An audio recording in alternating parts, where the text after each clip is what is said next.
ఢిల్లీలోని ఉన్నత వర్గాల డిఫెన్స్ కాలనీ మధ్యలో రాత్రి నిశ్శబ్దాన్ని బద్దలు కొట్టే ఒక చల్లని కేకలు వినిపించాయి. ఒక మహిళ చనిపోయి పడి ఉంది. ఆమె గొంతు కోసుకుంది. భయంతో ఆమె కళ్ళు పెద్దవిగా మారాయి. నగరం కదిలింది, కాని యాదృచ్ఛిక హింస చర్యలా అనిపించింది. మోసం, వ్యామోహం మరియు ద్రోహంతో చుట్టబడిన వల ప్రారంభం మాత్రమే. ఇది కేవలం ఒక హత్య కథ కాదు. ఇది ఊహించలేనిది, ప్లాన్ చేసిన గౌరవనీయమైన వైద్యుడి కథ. మరణానికి మధ్యవర్తిగా మారిన విశ్వసనీయ పోలీసు కానిస్టేబుల్ మరియు ప్రాణాంతకంగా మారిన ప్రేమ వ్యవహారం. బింద్య హత్య యొక్క నిజమైన కథ ఇది. దేశాన్ని దిగ్భ్రాంతికి గురిచేసిన మరియు తమకు దగ్గరగా ఉన్నవారిని నిశ్శబ్దం చేయడానికి కొందరు ఎంత దూరం వెళ్తారో వెల్లడించిన కేసు.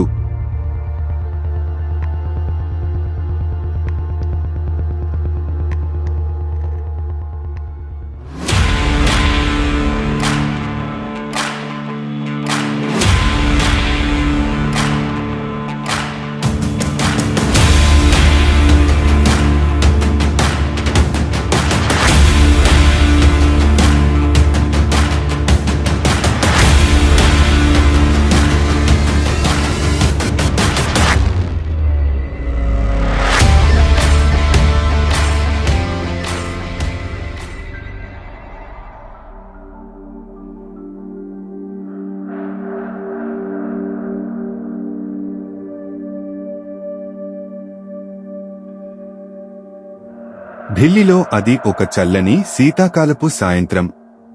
డిసెంబర్ 4, 1973. సూర్యుడు చాలా కాలం క్రితం అదృశ్యమయ్యాడు మరియు డిఫెన్స్ కాలనీ వీధులు రాత్రి బరువుతో నిశ్శబ్దంగా పడిపోయాయి. కాని ఒక విలాసవంతమైన మూలలోని బంగ్లా లోపల చీకటిని చీల్చుకుంటూ ఒక అరుపు వినిపించింది.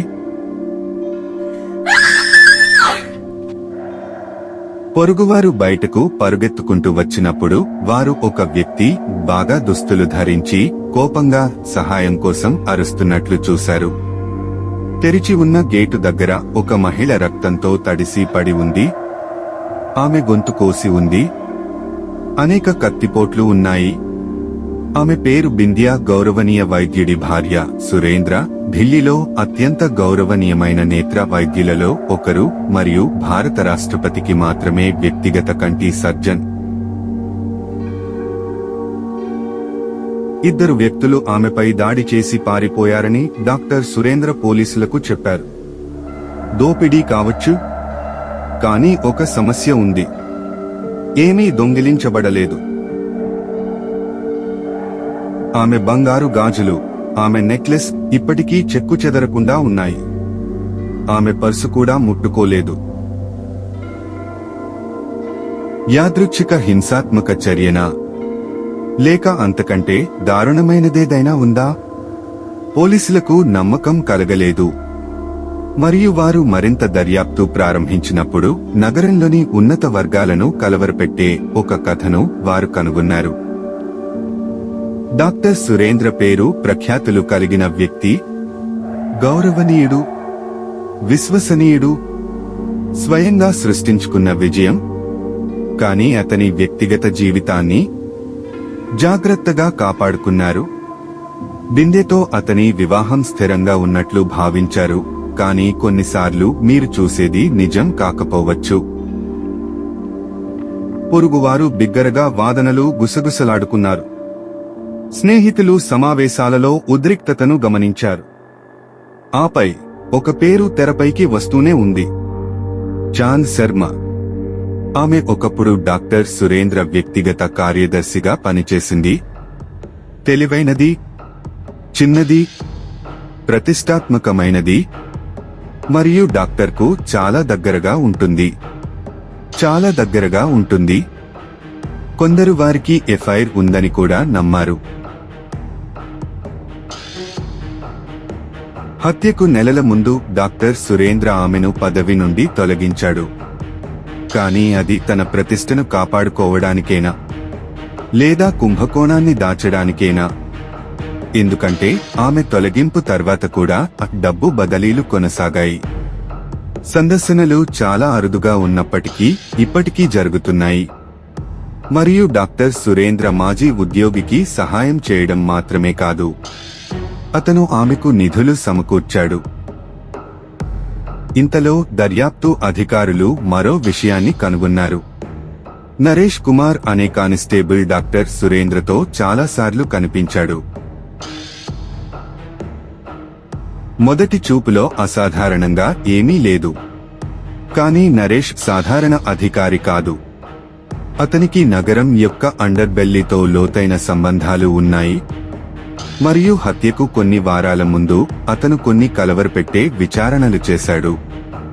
అతను ఆ వ్యక్తిగత విషయం చూసుకోవడానికి ఎవరినైనా వెతుకుతూ చుట్టూ అడుగుతున్నాడు. ఒక హిట్ మ్యాన్.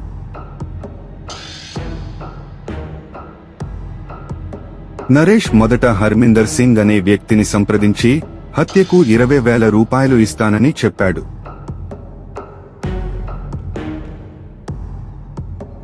హర్మిందర్ డబ్బు తీసుకుని అదృశ్యమైనప్పుడు నరేష్ మళ్లీ ప్రయత్నించాడు. ఈసారి రామ్ కిలావన్ అనే యువకుడితో ఉద్యోగ ఆఫర్లు మరియు డబ్బుతో అతన్ని ఆకర్షించాడు. కానీ చివరి నిమిషంలో రామ్ వెనక్కి తగ్గాడు. ఏదో తప్పు జరిగిందని అతను గ్రహించాడు. చాలా ప్రమాదకరమైనది. నిరాశ చెందిన నరేష్ తెలిసిన నేరస్తుల వైపు తిరిగాడు. చివరకు అతను ఒక ఒప్పందం కుదుర్చుకున్నాడు. 2 వ్యక్తులు, 25,000 రూపాయలు.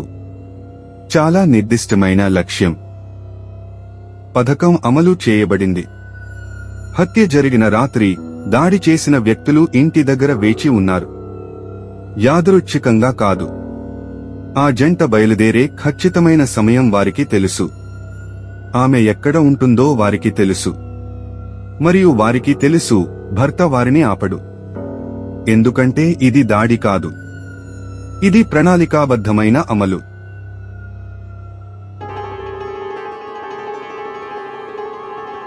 పోలీసులు మొదట నరేష్ను అరెస్టు చేశారు. తీవ్రమైన ప్రశ్నల నేపథ్యంలో అతను కుప్పకూలిపోయాడు. మరియు అతను వెల్లడించిన విషయం ప్రతిదీ మార్చివేసింది.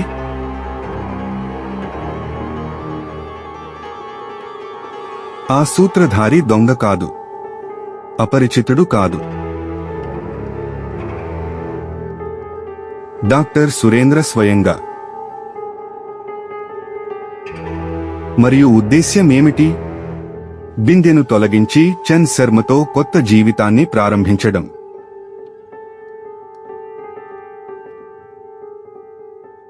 విడాకులు ఎప్పుడూ ఒక ఎంపిక కాదు. ఈ కుంభకోణం అతని ప్రతిష్టను నాశనం చేసేది. కాబట్టి బదులుగా అతను పరిపూర్ణ హత్యకు ప్రణాళిక వేశాడు. లేదా అతను అలా అనుకున్నాడు. డాక్టర్ సురేంద్ర, చంద్, నరేష్ మరియు కిరాయి హంతకులు అరెస్టు అయ్యారు.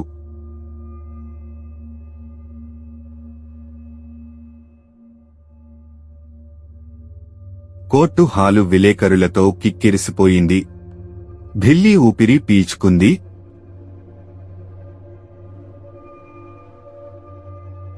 చివరికి న్యాయం జరిగింది. డాక్టర్ సురేంద్ర మరియు చంద్లకు జీవిత ఖైదు విధించబడింది. నరేష్ కూడా.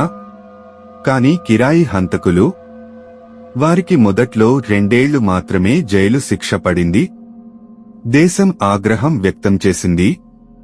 చివరికి చట్టపరమైన పోరాటం మరియు పునర్విచారణ తర్వాత 2 హంతకులకు మరణశిక్ష విధించబడింది.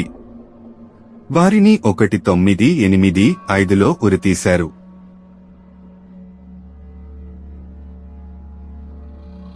బింద్య సురేంద్ర హత్య కేవలం మరొక నేరం కాదు. ఇది అధికారం, ద్రోహం, నిషిద్ధ ప్రేమ మరియు ఒక వ్యక్తి తన గతాన్ని పూడ్చడానికి ఎంత దూరం వెడతాడో దాని కథ.